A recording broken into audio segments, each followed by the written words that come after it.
video brought to you by your one and only literary pharaoh. I'm here with the video to talk to you guys about distractions and how to navigate this delusion that we're under. We are under a mass hypnosis that produces delusions in our minds. And you may be asking the question of, what do you mean by that? What I'm talking about, anything that's the norm, anything that's deemed to be normal, anything that's deemed to be the mainstream, anything that's deemed to be the way to do things. And what I mean by that is that if you just look at the whole social construct of how social engineering is configured in terms of how the roads are built, the restaurants that are built around certain areas, certain areas have certain stores that people are exposed to. You have commercials on television that deals with the visual receptors of the human body, but we also know that vision also is an impactful agent to inform the essences of the soul, or the essence of the soul. So when they say that the eyes are the gateways to the soul, that's actually true, because the eyes feeds the soul. What you see becomes the things that starts to actually make you who you are. And who you are is not your physical. Your physical is just an embodiment of what you truly are within. But what you truly are within cannot be seen in the abstract. It can only be conceptualized. But we oftentimes are distracted by what we see. So the powers that be understand the importance of using what you see to manipulate your mind in order to arrange your soul the way they want your soul to be arranged. Because once they have the mind, they have the soul. And once they have you captured or ensnared in that system of theirs, or in that agenda of theirs, then they have you. They don't have to put you in chains. They don't have to lock you up in prison. Of course, prison, being locked up, is a form of incarceration, but I also believe that those who think that they are free, though being psychologically enslaved or mentally enslaved, are just as equally, in terms of the kind of state that they're in. You could actually put them in the same state as those that are in prison. It's just that those that are in prison, it's just more of what you guys can actually see in the abstract, right? You can see prison, you can see bars, you can see people being locked up. All right? And that's what we view as enslavement, or we view as being trapped. But everyone that's on this road this morning going to work is in a form of a trap. We just have bigger real estate to navigate. Whereas in prison, they're limited in where they can go, but you're also limited where you can go as well. Because if you don't have the funds, you can't drive outside your perimeters. You need gas to fill up your gas tank for your car to drive an extended period of time. A lot of people have a schedule. Their schedule is limited to their job, where they run their errands. People are creatures of habit. Okay? Prison forces you into a habit where it becomes something that's etched inside your psyche, right? So you don't even have to think about it. It's second nature, third nature. It just becomes who you are. You know it's time for recreational time, it's breakfast time, it's lunch time, it's time to shut it down and go to sleep. You're in that mode. It's the same thing that happens to those that are considered to be free, or identify themselves as being free. So the mainstream, or the way that we are taught to view things, is all wrong, and that feeds into our delusion. Because I said this before, once you start from a premise of wrong thinking, then everything else is misaligned and everything else is off track. If you start at a faulty foundation, then whatever you've built up as your worldview is really standing on faulty ground. It really doesn't have anything solid to base its truths on. Because you're left, now the delusion is that you feel like you have solid ground, you feel like you're on solid ground, but the reality is that you're not. And we're taught that perception is reality, and that modicum or that phrase in and of itself is flawed, heavily flawed, because perception is not reality. If your perception is skewed, then you have a skewed reality based upon whatever worldview that you possess. So I want to kind of tell you guys about how to navigate this realm, of how to escape the traps. The popular things that are pushed by the social engineers, by the extraterrestrial system that has an extraterrestrial foundation. You may not see the extraterrestrials that run it, but the foundation of it is extraterrestrial because it's not from this planet, because we were created by beings that were not from this planet. And so there's secret knowledge out there and secret books and information out there that people have gotten their hands on, and they're using this information to lord over the masses and manipulate the minds of the masses, messing up our frequencies and vibrations to operate at a low state. So they take these things and they use it for evil. Power is very important. Knowledge is very important. But what you do with power and knowledge is critical, because you can either be a person that functions from a premise of malevolence, where you have evil in your mind at all time and you're just thinking about things that only serve you, self-serving agendas. You're not thinking about the bigger picture. Or you can be a person that's functioning from the premise of benevolence, where you're thinking about things that are outside yourself. You're thinking about the greater good. But it's much difficult to think about the greater good, because any being that's created, especially the one of the Bible, the created being, there's no one God that's benevolent. These are extraterrestrial beings. This extraterrestrial being created man in his image, or man in their image. Let us, plural, make man in our image. You guys think that the Bible is the end-all be-all, but the Bible took that narrative out of ancient Sumerian tablets and ancient Sumerian writings. They just curated the text, edited it, and changed some things around to make it seem like it's just one being. It's a group of extraterrestrials that created humanity. It was a plan to build a slave race. And stay with me here, because I'm staying on a theme. I entered this conversation or this video talking about enslavement. Okay, enslavement comes in all different forms. There are different layers to being incarcerated. So let us make man in our image. It means that we have the same image or similar image as these beings in terms of our functionalities: a brain, a head, a mouth, the eyes to see, arms to move around, legs. We're similar to them in terms of physiology, but we're also similar to them in terms of actions and being able to make decisions.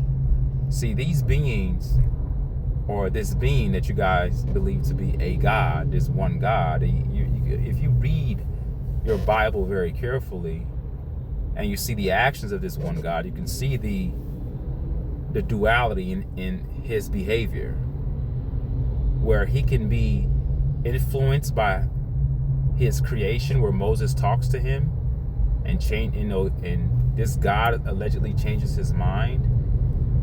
He's into genocide. He's always about wiping out people who don't believe in him. But did you know that other extraterrestrial beings had followers? It was a war. They were all fighting each other. And sometimes when you're thinking that you're reading about one God in one sense, and then when you hear about when you get the term God in another text in the Old Testament, you're thinking in your head that it's the same God that they're talking about, where in actuality it could be two different gods. All these gods are extraterrestrial beings who are waging a war over real estate and territory and resources, which is why whenever God would tell his people to go into a certain village, kill all the people and take the spoils, it was all about resources. They were fighting. The human beings were just tools for their war. rather than them fighting each other, they just use humans as their cattle to fight their wars. What creator, what benevolent being would tell his creation to go kill his creation? Because according to you guys in y'all's minds, y'all believe that this God created everything, right? So if this God is a source of everything, why are you telling a particular group of your creation to go kill another part of your creation? Does that make any sense? If you are a creator, you love all of your creation. So that means that the Bible narrative doesn't really make sense if you guys think about it. But of course, there are many people who can psychoanalyze everything and give you the Bible babble and all these commentaries to explain things that don't really make any sense. But if you just read it and just apply your common logic, it's okay to ask questions and it's okay to be skeptical. I'm not here to tell you what to believe, but you have to start asking yourself questions. Why does an all-knowing God all of a sudden have to come ask Adam and Eve, where are you? But you know the excuses that I've heard that for a minute, he turned off his omniscience. He turned off his divinity to be like humans. So he didn't have all his senses to know where they were. So that's why he had to ask the question.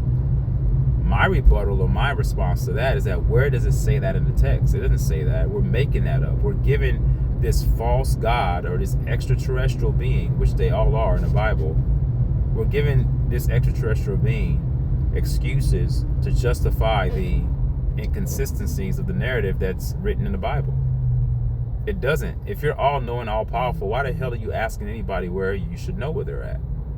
If you're all-knowing, you should have already known that your brother, all right, Enki, was the one that slipped into the garden, which was actually a laboratory, Garden of Eden, all right,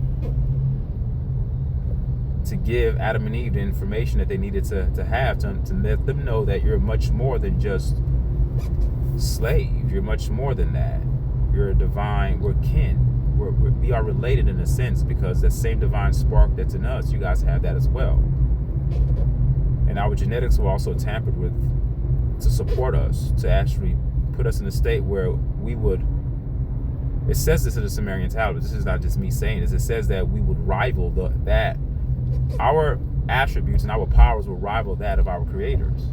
So there's something very special about our makeup from a molecular level, from a DNA perspective, from a cellular perspective. We are fascinated. We're fascinating beings. We're amazing beings.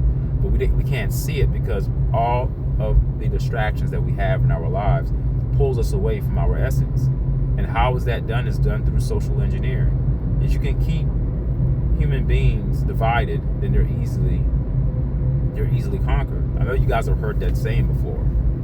United we stand, divided we fall. Well, if you look at your Bible again, the one time in human history where human beings came together to build some sort of ziggurat, it was some technological device that allowed human beings to see through the stars, to have a gateway, some kind of a gateway portal. They call it a temple, but it was not a physical temple. They weren't building a temple to the skies or to the heavens. That's allegory. There's no damn building that can go that tall, that can be that tall and get to the high heavens. What they were doing, they were building some sort of a system, sort of like how you have the pyramids that have an alignment with certain star systems, and they have underground tunnels that are connected to these pyramids that run far deep, like 30 miles deep, and many miles wide, where you could have actual cities underneath these pyramids, but no one talks about that. People keep talking about what we can see, but no one is talking about what's going on underneath those pyramids. No one talks about that. And in the Bible, it talks about the Tower of Babel. They weren't building a physical tower, but the tower was some sort of a device, it was a building for sure, but it wasn't a temple. It wasn't like they were building a building. It was some kind of a device or some kind of technology that was being built by humans, all right, because they were very, very smart back then. And we still are. But I know why we've been dumbed down. We've been dumbed down because of the air pollution and the chemtrails that are being sprayed, and the iron and the lead and the aluminum that hinders and puts a halt on the progress of human ascension in terms of our spiritual sense. It's hard for us to tap into our sixth sense. We're just left here to be prisoners of the moment, and so we're only limited by the five senses: what we can touch, what we can see, what we can smell. Our sixth sense has been deadened, and it starts at birth. When you start with the vaccinations, and you start with the over-counter drugs, you start with the foods, you start with the air. They were doing it back then, they're doing it now. A lot of people think that and I'm kind of going off subject here, but I'm going to get back on the subject, but I'm trying to give you guys a better, deeper grasp about the mainstream, what's mainly accepted. And we see these things and we think, oh, it's normal. It's not normal. It's what's effing us up.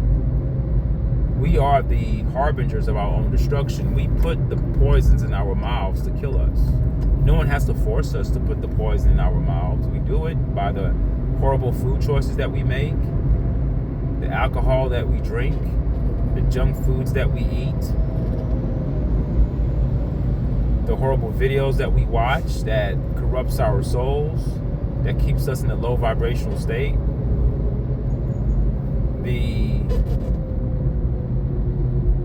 constant push, the consistency towards things that are trivial, like trivial matters. We never try to seek deeper things or that have depth, that are dense. We are replete with shallowness. We're very shallow.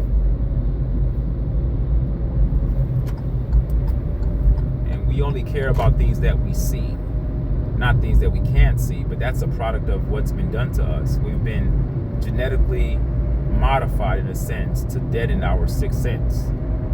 Spirituality lies in what we cannot see, in frequency and vibrations, and having a means of telepathy, being able to read people without speaking.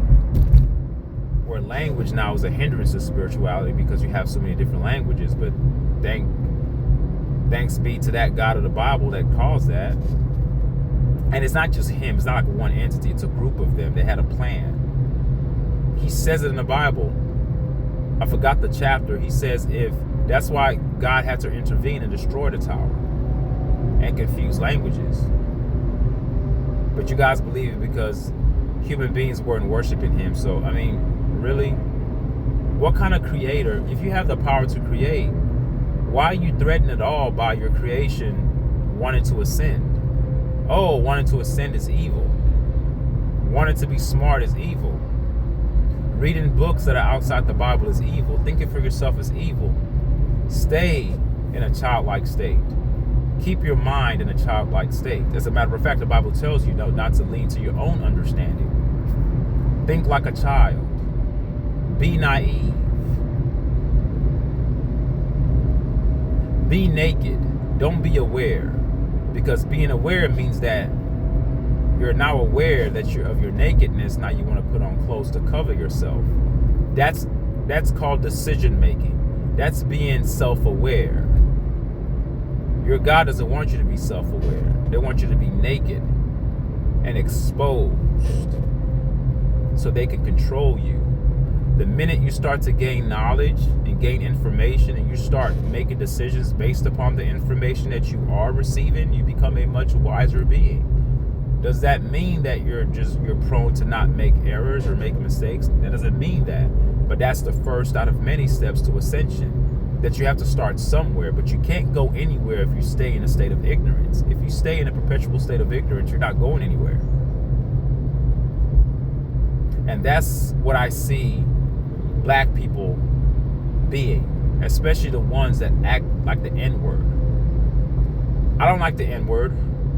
I've never liked it, but there's certain people that fit the description. I'm not an N-word, even though my skin color may identify me as that if somebody wants to use that racist epithet towards me. But I don't get offended when I hear a Caucasian or pale-skinned person use that, because I'm not that. I don't identify myself as that. You only answer to what you are. But there's certain people of my kind, certain people that are quote unquote black, that act like N-words, that act like, I don't want to even say it, I hate that word, but they act like that because they're ignorant. Very ignorant. Their etiquette is off. They're ignorant. Now the question is, why are they ignorant? It's not their fault. Not completely their fault. They have a part to play in their ignorance too. But the bulk of the blame goes to a chemical. They're chemically stimulated in the wrong way because of the foods that they eat. Because the high melanin content in the brains of black people, we're more susceptible to be taken over by chemicals because we cannot afford for impurities to be mixed in with our high melanin of carbon or high melanin of high degree of uromelanin. We all know that melanin is a civilizing gene, is a civilizing agent. And so when you start to tamper with the parasympathetic nerve receptors and the sympathetic nerve receptors and all those things get crossed up, you put people you put especially carbonated beings, melanated beings, or black people, you put them in a perpetual state of flight or fight. They're operating continually with their amygdala. That's where you get the term angry black man from. An angry black man is a man that's expressing himself in anger all the time. They are emotionally dysregulated. They're not regulated. They cannot regulate their emotions. They are incapable of regulating their own emotions.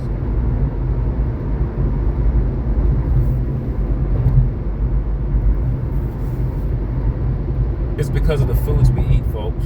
When I say we, I'm talking about my people. I'm not talking about pale-skinned Caucasians or European. I'm talking about black people. All black people. Not just foundational black Americans here. I'm talking about Nigerian black people, African American, anybody, even Puerto Ricans. If you're not a pale skin, I'm talking to you.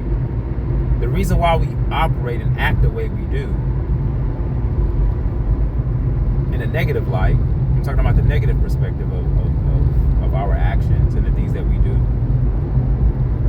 is because of our diet and what we're exposed to. And that's by design. The attack was never against the European because the European, they're not composed of the same cells as we are. They are eukaryotic. Eukaryotic means that they're made of plenty cells. We are prokaryotic. The African American gene is prokaryotic. It means that it's made up of only one cell, one major cell. So when you're made up of one major cell, it's more vital to you to put in the right thing. It's almost like let me give you guys an example of what I mean. When you buy a normal car, a car that's not a high performance vehicle, an American made car, I'm not talking about a German car. Like I'm not talking about BMWs or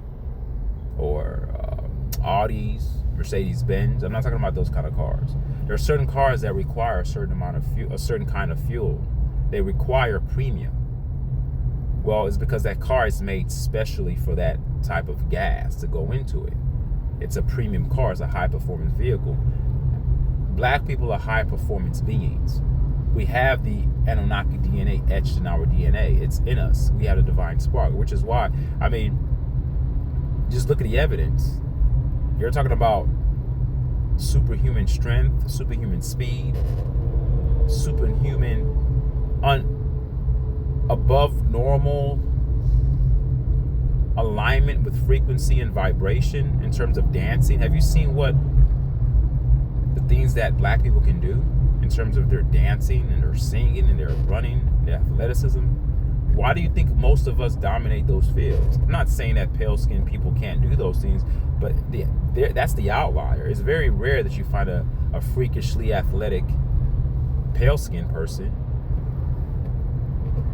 Could you imagine if John Morant, the basketball player for Memphis Grizzlies, can you imagine if he was pale-skinned? It would blow our minds. It would be like, is this real? Am I watching? Is this guy real? Even the guy that won the dunking contest, that's the outlier. That's the anomaly. It means that that's not the norm. Yeah, every now and then you'll find a pocket here or there of a pale skin that's doing things that are not normal in terms of athletic prowess. But most the athletic realm, we dominate that. we also dominate other realms too. Academics, we're smart, we're the smartest. Again, it's not shown because the metric in which they're using to measure intelligence is skewed to go against the way the carbon mind works, the way the melanated mind works. We don't hear the same as Caucasians. We don't even see the same as Caucasians. We don't feel the same as Caucasians. We are rhythmically in line and aligned. They are rhythmically imbalanced. So, I'm saying all that to say this. Distractions are here. Your God of the Bible does not want human beings to come together, because coming together is one step to ascension. So what do? You confuse languages. Not only do you confuse languages, you also manipulate DNA of different people to give us different features to put us against each other. Koreans, Asians, blacks, Africans, Indians, Native Americans, Mexicans, Puerto Ricans. It's all a game to keep us divided. And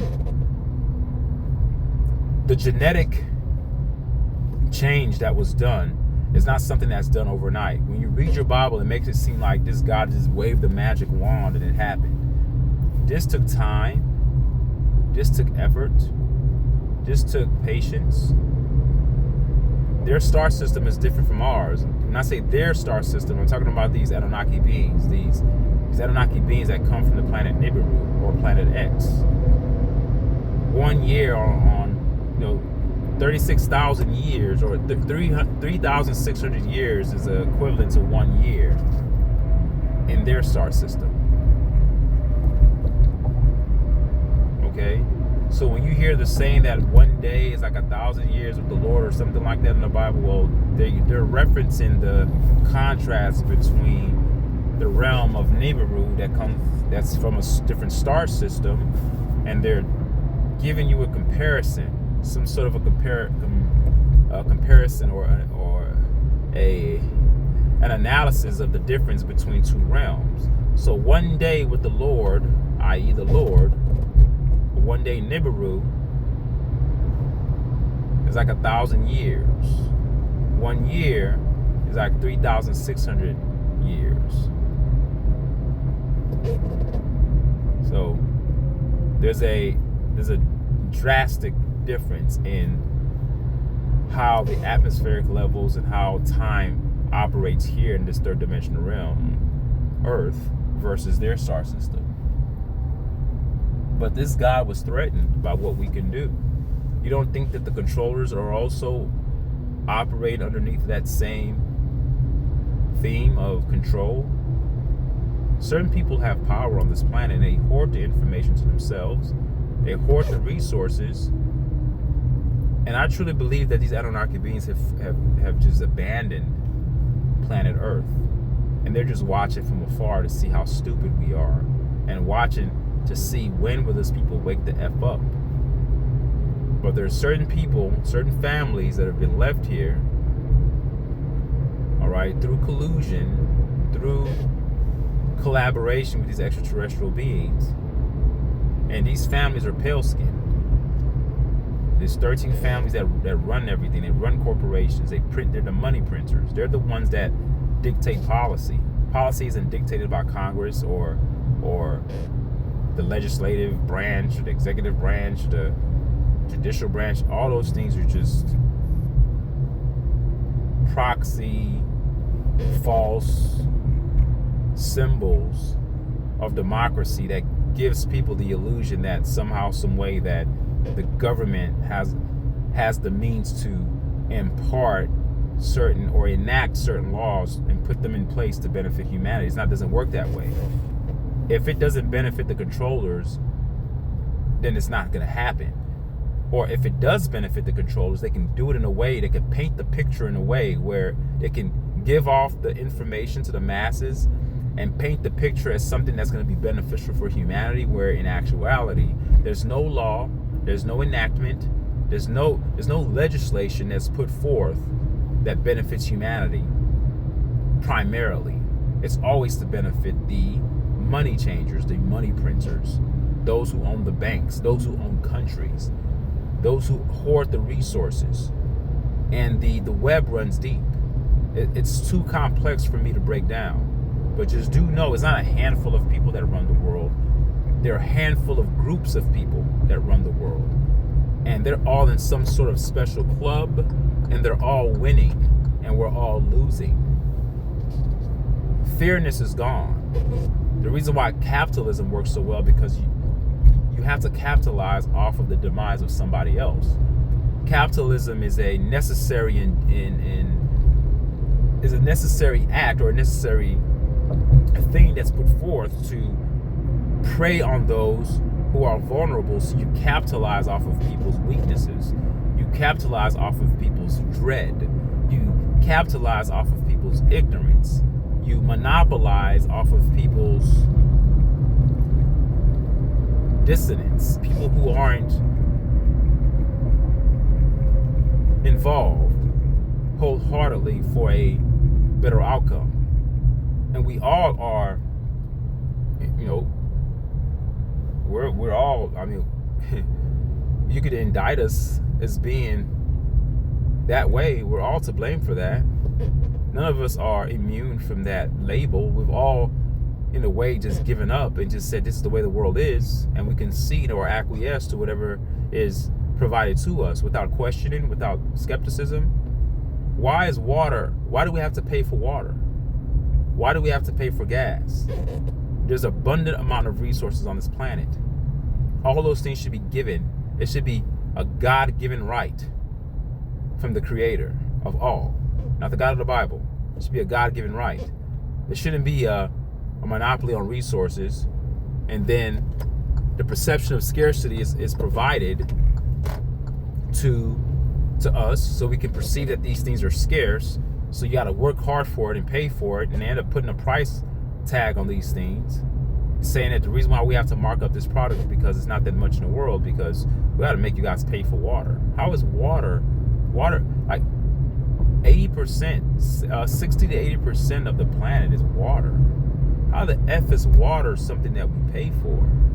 But that's what the industry does. The military-industrial complex knows how to take things that are abundant and turn it into an industry and market it and package it up and make money off of it, because money is the engine that keeps the system going.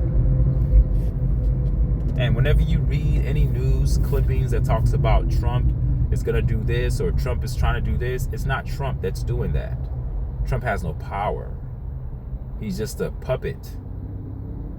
Those in power you don't see. They're in the shadows, and they're the ones that print money and own the governments of every country. Wars are not started by presidents, believe it or not. War has nothing to do with Vladimir Putin or Trump or any of these leaders that govern their countries. They have nothing to do with the wars. We go to war because those who are in control of the money and the money printers, or those who own the banks, they want war. War serves a multitude of purposes. It acts as a depopulation tool because people die. It puts countries in debt, where the country is now taken over by banks. And when a country is taken over by banks, that is the epitome, that is the essence of capitalism. We come in a time of weakness and we take over your country.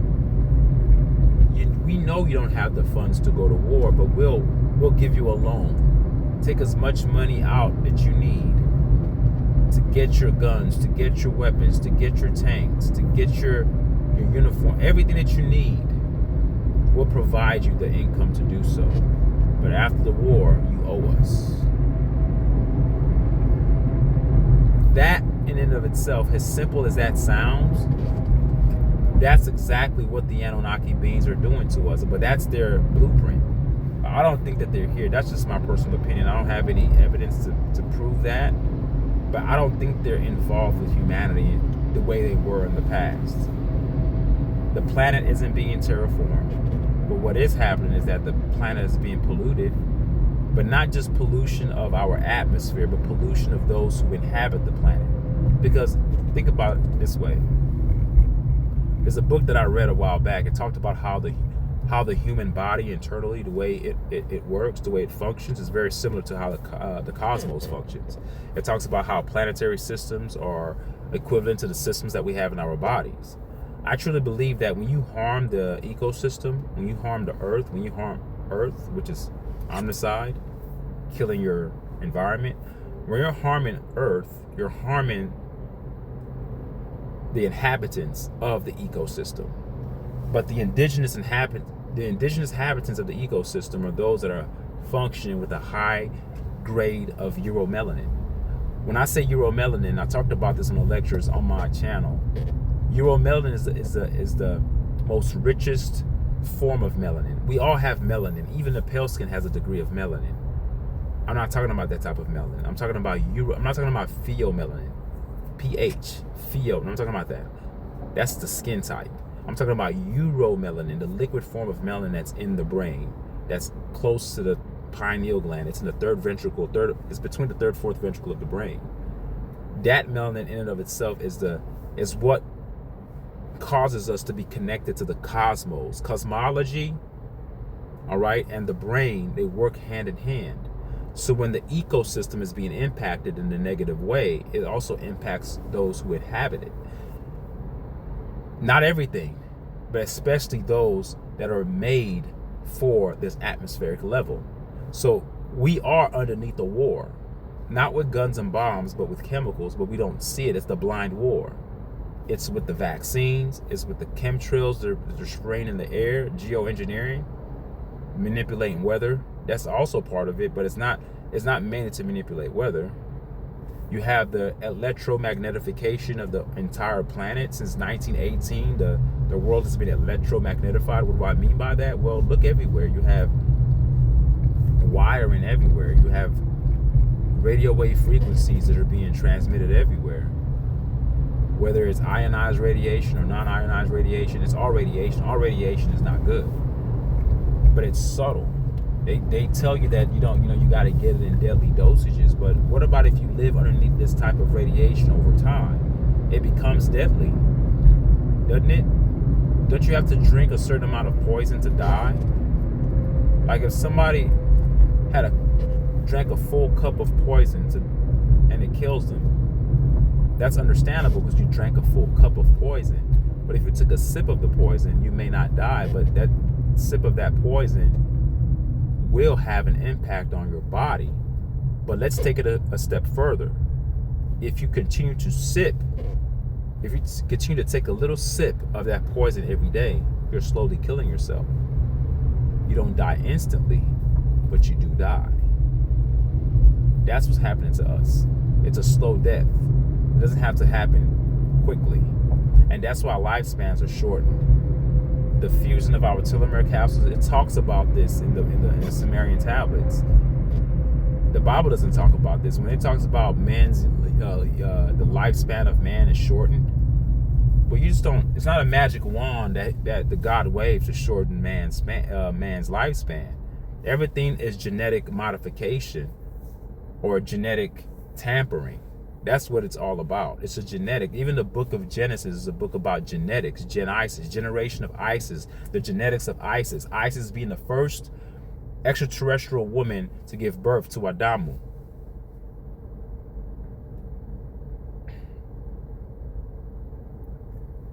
So when you're looking at the social configuration of your environment, be very leery about the things that are normal.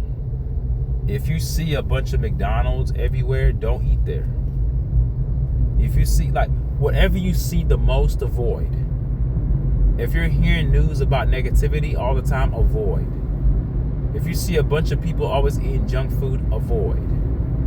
I'm talking to you as if you are a person that just got dropped on the planet. So I'm speaking in very, very extreme terms. I'm being very, very overt.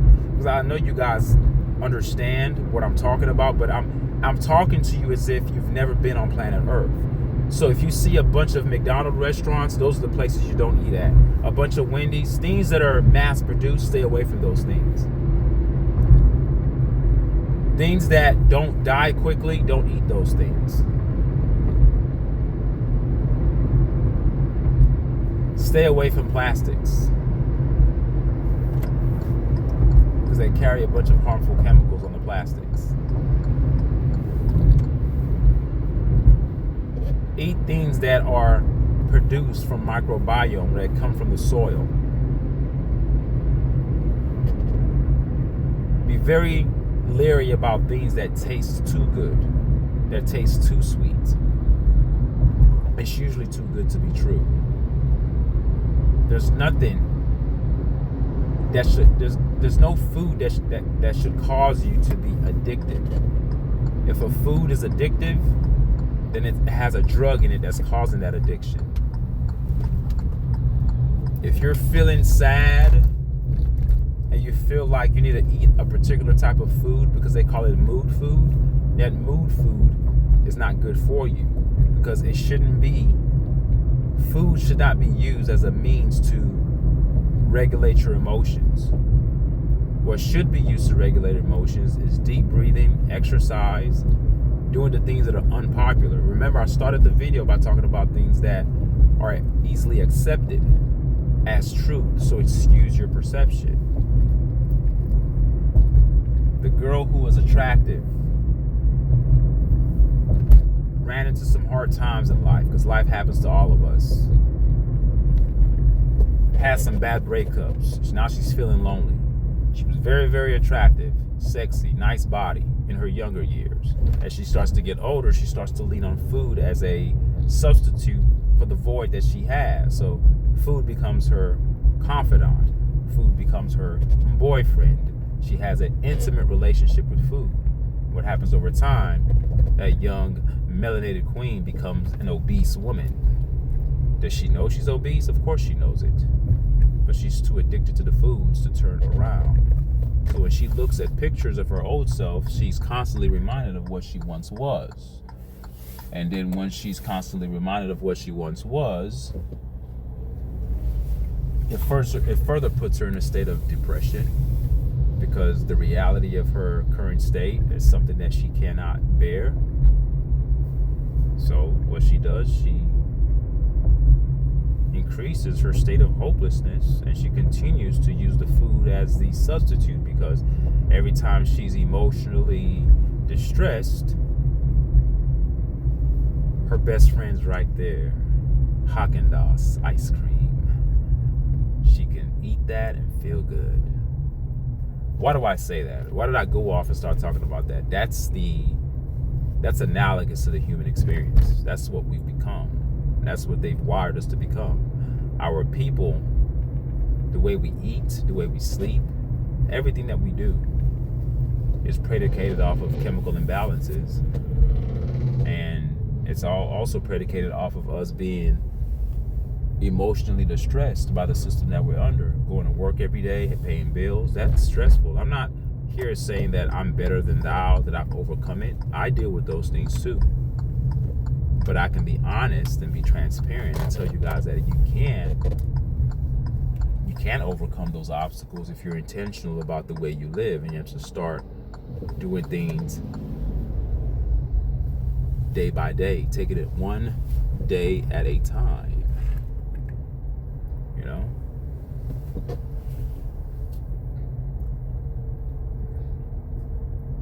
So the life we live, it casts hypnotic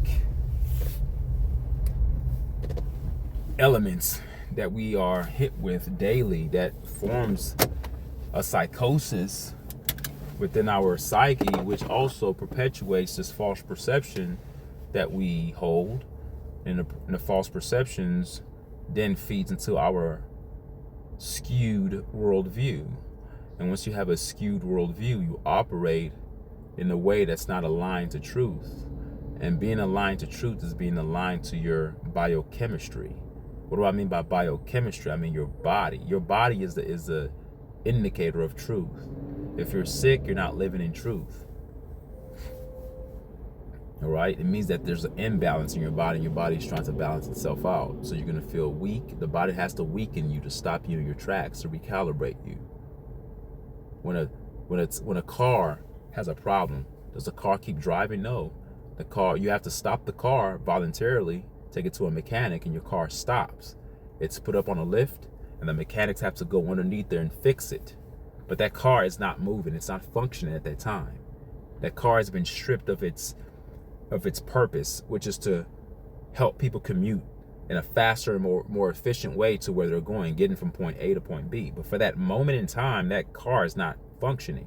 Well, when your body is sick, for that moment in time, the body shuts you down. Now the mechanics, the cells in the body, and the regenerative enzymes that you have start to go to work to try to recalibrate you and put you back in a state of equilibrium. But that state of equilibrium is often short-lived because we continue to eat bad, and the body's fighting against our ignorance all the time. We're putting poisons in, it's trying to push poisons out. We're not getting good sleep, it's trying to put us in a state where we can get good sleep. So oftentimes people who are not getting good sleep, you often will get sick, then you end up sleeping for a very long time to catch up and get caught up on those hours of sleep that you've lost. That usually happens. You may go a week or two with not getting good sleep. Then all of a sudden you fall ill. Now you find yourself always in bed. But the body has a way of stripping you down and putting you back in the state where it can actually recalibrate those enzymes, or recalibrate your cells and put you in a state of homeostasis. Our world is the same way. We function off of ignorance so much that sometimes you hear a person like me on the internet or on YouTube, you may deem me to be a wacko, you may have your personal opinions about me, it doesn't matter, but people have this perception of that people on YouTube are crazy, don't know what they're talking about. But I would argue and say that people on YouTube are forcing people to actually think outside the box. People on YouTube are forcing people to think. It doesn't mean that everything we say is true, but you have to think about it for a second. If you can think, if you're willing to think. Look at all what we've been fed by social media and the mainstream news and mainstream networks for all these years. Where has it got us? It's gotten us nowhere. It keeps us in a perpetual state of fear. We're always thinking about the next pandemic, the next disease, the next bioweapon. We're seeking to find negative news because that's what the news gives us. It gives us, stories of calamities, stories of natural disasters, which are not natural, which are caused by the hands of men working in tandem with extraterrestrial powers and extraterrestrial technology. And any radical modern advancement that happens, it's not because human beings are that innovative. Human beings are working together with extraterrestrial beings. I've always said that because they are our progenitors, they are our creators. They started us, and their genes are essential because we have those same genes. So if they can tap into us, we can tap into them. So that's what I mean that we work in tandem. Whether we're doing it volitionally or subconsciously, but we're tapping into them because we're part of them and they're part of us. They created us in their image. So that's why I call us extraterrestrials. Melanated people, with the high degree of uromelanin that we have between our third, fourth ventricle of our brain, we are more extraterrestrial than terrestrial. We're more out of this world than we are in this world. We're not earth-based, but we are earth-based. But we also are divine-based as well, which puts us in that state of limbo, which is why it's very important for us to eat to try to be as pristine as possible in our daily living. But I don't know. And you could tell a lot about our people by our women. And I'm not talking about young girls. I know you guys have seen the thing with Shannon Sharp talking to a 19, 20-year-old. I'm not talking about girls that young. From the age of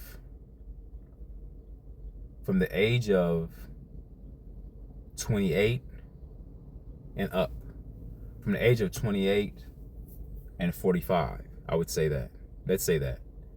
From the age of 28 for women to the age of 45, that's the age group, that's the age area that you can assess the state of a civilization in terms of their practices. Why am I using age 28 to 45? But I'm using that very, very intentionally because that's why a lot of older men, especially older men who keep themselves up, that's why they keep looking at younger women. Because younger women, when I say younger, I'm talking about the young ones, like the 19 and the 20-year-olds. That's why they're looking there. When I say older men, I'm talking about men in their late 40s or even their 50s or even their 60s. You say, oh, that's disgusting. I know, it's bad, but there's a reason why. Because those girls, it's not because they may be virgins. Of course, that can be a factor. It's because they look youthful. They look more beautiful. Their physique is more intact. Now, I understand with women are hormonal and they go through changes. And when you have a baby, it changes your body. But it's not supposed to make you worse against popular belief. Remember, I started this video, I told you guys, whatever you're taught, that's the norm. I want you to take that thinking back and take it away. That's not the norm. I can make the argument, it's not really even an argument, it's actually scientific. If a young girl was beautiful at the age of 19, at the age of 20, and let's say she starts having kids at age 22 or 23, of course she's going to gain weight a little bit in her belly. She's pregnant. But do you know that a woman is actually more beautiful when she's pregnant? If she's eating the right things, her skin actually glows more, her breasts become bigger, her butt becomes more curvy, she gets actually more shapely. Her hips actually start to contort in a way that's actually symmetrical to her build. She's more beautiful. Just because you gain weight doesn't mean that that's a bad thing. It's how much weight you gain. Being pregnant is not a license to gain 100 pounds. Now, what a lot of women have done, they've used being pregnant as an excuse to eat whatever the fuck they want. They just go on a binge. Oh, I'm eating for 2 people. No, you're eating for yourself. And as you take care of yourself, the being, the entity or the fetus, it will take care of itself. You just make sure you eat right. Everything else will work itself out. The body is its own person. Cells have their own mind. Cells have something called cellular memory. They don't need your help. Just do your part. We got the rest. Don't eat for me. Eat for you. You have women who gain over 100 pounds. Or I'm pregnant. And then after they have their baby, they don't do anything to lose the weight. They just think, oh, this is just life. No, it's not. So I can make the argument that young girl who is beautiful, she has the baby, she gained some weight, but her skin's more supple. She's more beautiful. She's softer. Her breasts are even bigger because she has breast milk in there. That's a beautiful thing to see if you're a man. Her ass is more fuller. Does she have a little gut because she has a baby? Of course, that's fine. That's understandable. I'm not being unreasonable here. But after you have that child, in a matter of 2 years, if you haven't gotten your body back together again, or let's say you have another child, but you're always supposed to be in a consistent state of always making sure that your body's intact. Just because having a baby, like being pregnant, doesn't mean, oh, I'm letting my hands off the wheel and just let it go wherever it goes. No, you actually have to become more intentional with your diet.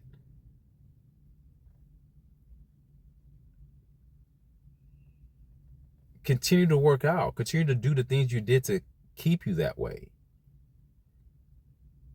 I understand that everybody can't be born with a slim physique. People have different genetic coding. Some people have bigger bone density. I get it. And if you know your family has a propensity to gain weight, then get your ass in the gym. Pre-pregnancy, while you're pregnant, and post-pregnancy. Don't fucking sit around for 9 months and eat yourself to oblivion. And then you're a blimp. Now you're looking at yourself, oh my God, how am I going to get all this weight off? Yeah, now it becomes a harder challenge. Trying to scale that mountain becomes now something that becomes arduous. Now you don't even want to do it because it's like, oh hell, I can't lose all this weight. I can't go back to the way I used to look. But you can. If you stay consistent, it would have been easier. But never say can't. So that's why older men are looking at younger women. They're looking at younger women because younger women have the ideal physiques. Many of our African, I'm not talking about white girls, I'm not talking about Asians, I'm not talking about Mexicans, I'm talking about my people, my black women. From what I've seen, from the age of 28, even if they've gotten pregnant or not, I'm generally speaking, from the age of 28 to 45, those girls are out of commission. What do I mean by out of commission? The majority of them are gone. They're gone. They don't even exist. Men don't even see you. They see you, but they don't see you. They see you, but they don't see you in their souls. You're just there. It's like seeing squirrels in a tree. You just see them and keep walking.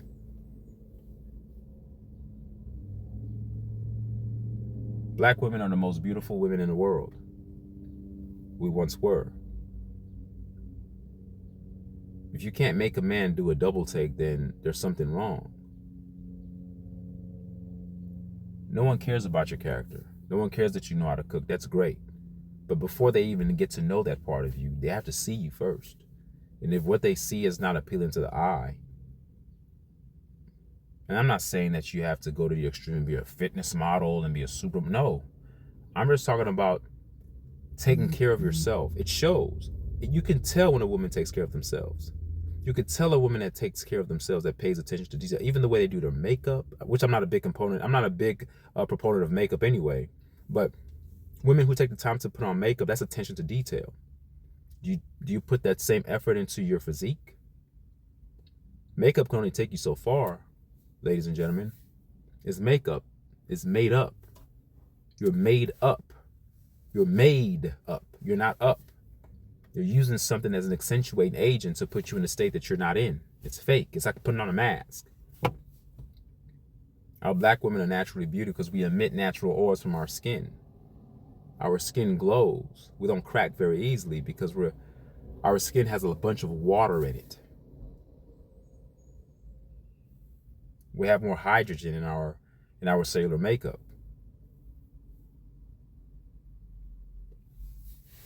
Take care of yourselves.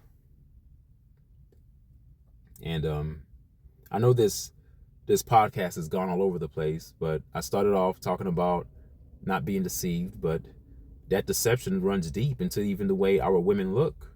You can judge a society, but look at the women. We're not taking care of our people. We're not taking care of ourselves. And how do I know? Look at the women. Guys, do the math. But many of you guys have lowered your bar because you've let yourself go. But if you're a man like me who continually has always taken care of himself, your bar always stays high. You never deviate from that. It doesn't mean you're shallow. You just have a standard. You have a standard. Just like you should have a standard in what you put into your mouth. Every food is not good food. Just like they say all money isn't good money, all women are not the same. There's some that pay attention to detail, and those are the ones that get what they want. They get men to simp on them. I'm not personally saying that you should go simp on women, but women who have beauty have the ability to control men, have the ability to control nations, have the ability to control countries. A woman's beauty can put a man on his knees. That's how powerful a woman's beauty is. So powerful that extraterrestrial beings left their natural state to come to Earth to take women as wives, earthly women. Who do you think those earthly women were? Do you think they were pale-skinned women? No, hell no. They were black women.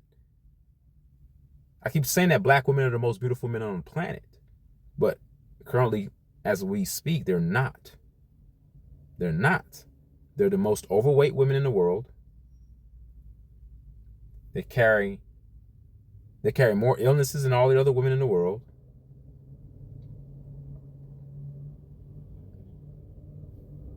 They just look bad, man. They're all obese. I mean, majority of the women I see between the ages of 28 to 45, they're all obese.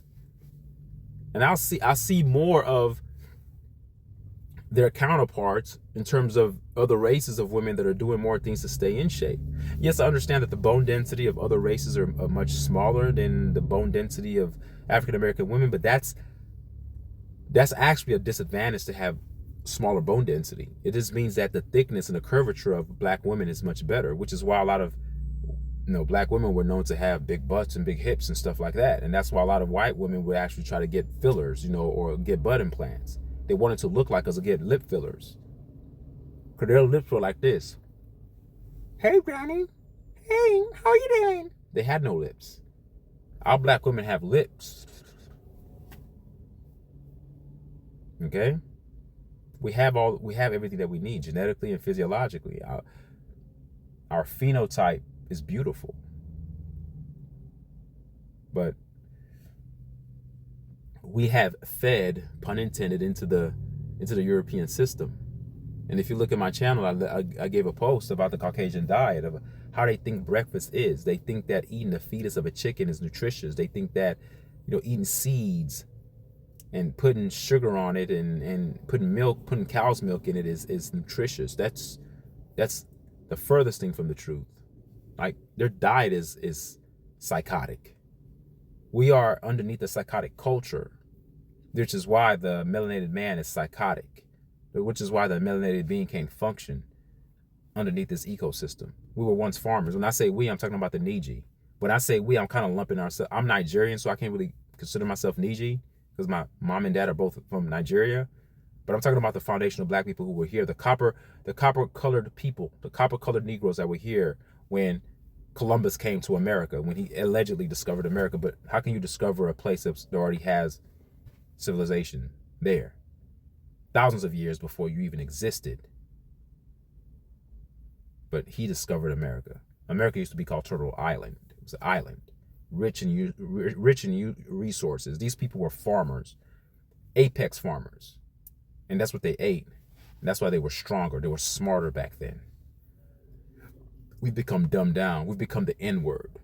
That's why when they say these N-words, we get offended. I don't get offended because I'm not that. But there's certain people that are that N-word. They operate as such. They still have their hands out waiting for reparations, asking for the white man to give them something. But our people were fooled. And I'm going to end with this. The thing that is so ironic about all of this is that the enemy of the black man are black people. I heard somebody say this. I've always thought that it was, because remember, I told you guys in the beginning of the video, be very skeptical about things that are widely accepted as true. What's widely accepted as true is that the enemy is the white man and the white man's against the black man. That's not true. It's not about white or black. That's just the social distraction or the weapon, because race is used as a weapon to divide the human race. It's not about white and black people. Even though I do talk about race on my channel sometimes, but I talk about it from a genetic perspective to uplift our people to understand that our differences makes us stronger and better. I'm prejudiced against my kind, not racist. I don't hate white people, but I am prejudiced against my people. I talk about how great we are from a genetic perspective, from a molecular perspective, and the things that we have that are deemed to be something that's not attractive in this age are things that are good, like the coarseness of our hair flocculus, and how our hair has strength, very similar to trees and vegetation. Our hair grows up when left natural. It doesn't go down because our hair has strength.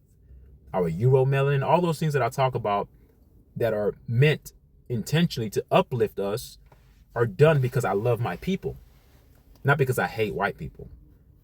So it's not that white people are the enemy. I believe, and somebody said this, I forgot the guy's channel, and it's his channel is not a very big channel, and probably no one listens to him, but I'm always digging, and you could say that I'm going down a rabbit hole, that's fine. But sometimes in rabbit holes, you can find treasures. Staying out the hole, you won't find shit. At least I'm going into a hole to find something. This guy said that our enemy is actually a black person. And when he said this, I'm like, now he said person, but he was being symbolic when he said person. But what he's saying is that there's a group of black people, from the beginning. We're talking about from the inception of this divide. I don't know if you guys have heard the story of Yaqub, the guy who engineered the white race. Yaqub is considered, he was a big brain scientist, right? That's the way the story goes. He was made fun of.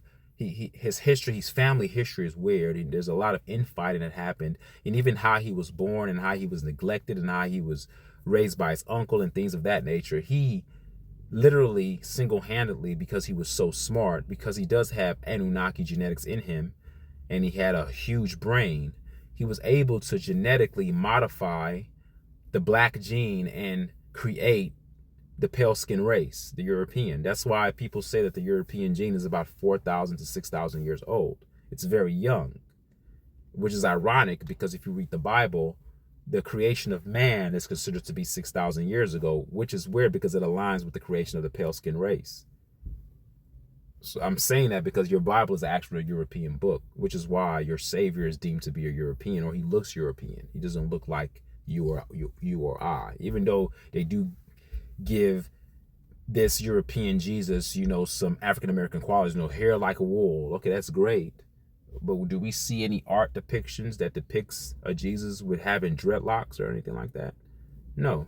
And I don't even care how Jesus looked. It's a fictional character in my opinion. I believe that if Jesus did exist, he had to be an Anunnaki being, or he had to have the intelligences and the wisdom of the Anunnaki beings. And the fact that he kept saying that my kingdom is not of this world, I think he was truly an extraterrestrial, probably Thoth reincarnated. Thoth's the Atlantean. If you don't know about him, I've done videos about that. I'm not going to get into that, but Thoth the Atlantean, who can actually take his consciousness and put it into different avatars. He can never die. He can walk amongst men but not be men. And so the enemy is a black person that created the white race to go against the black people because of again, this is all about family feuding, and this is all about people who want vengeance. And so we're just basically tools on the chessboard. I've always said that. We're just an experiment. And it's ironic that this pale skin race that we deem to be the enemy is actually controlled by a black person. Our devil is our brother, or our progenitor of our demise is our brother. And I say our brother because he's genetically our brother. But just because someone has the same skin complexion doesn't mean that there's somebody that's going to be automatically for you. They could be against you. Most infighting happens in families. You have family divisions. You have those things. And I think that those things play out cosmically, and they play out on a larger macro scale. Just like the Enlil and Enki story, sibling rivalry.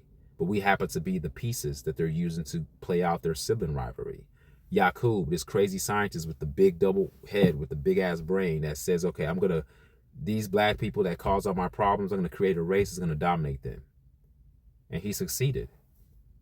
But it's not the white race. The white race are engineered to be dominators of nations, which is why they colonize everywhere that they go. We automatically think that the planet is ours. The white race have a genetic code to take over countries. That's how they're wired. Though we're the same outwardly, but we're different, very different internally. So when you ask the question, why are these white people the way they are? They're the way they are because they were built that way. It's like a machine. It's like building two AI robots. One artificial intelligent robot has a specific function that makes it quite distinct and different from the other one. Though externally they're the same, they speak the same, they have the same attributes, but in terms of character, in terms of their makeup and their purpose of what drives them or what motivates them, two totally different. Though they operate the same, but they have two different purposes. And that's what I see happening. But the purpose and the creation of the white race was due to the melanin content that we had. So when you ever hear the saying of the reason why white people are here is because of black people, that's actually true. It is, because we were here first. But however, just because we were here first, that doesn't mean that the earth is just ours, because there was another race that was created, that was genetically modified from our genetics through genetic splicing. This took time. This didn't happen overnight. And when they were created, these people have the minds to colonize. They have the minds to colonize. And I think they're colonizing us. They're putting us into groups where they want us to be. And if you look at the power structure of the world, most people who run the world are pale skin. They're not of us. But do know that there's a group of us. It's called the black hand, white glove. I heard the guy say it. It just opened my eyes. The black hand is the person behind it. The white glove is the mask that's put on the black hand to make black people perceive the enemy to be a white man, when in actuality the enemy is our own brother, Yaqub. Peace out, guys. Till next time. Remember, your health is your wealth.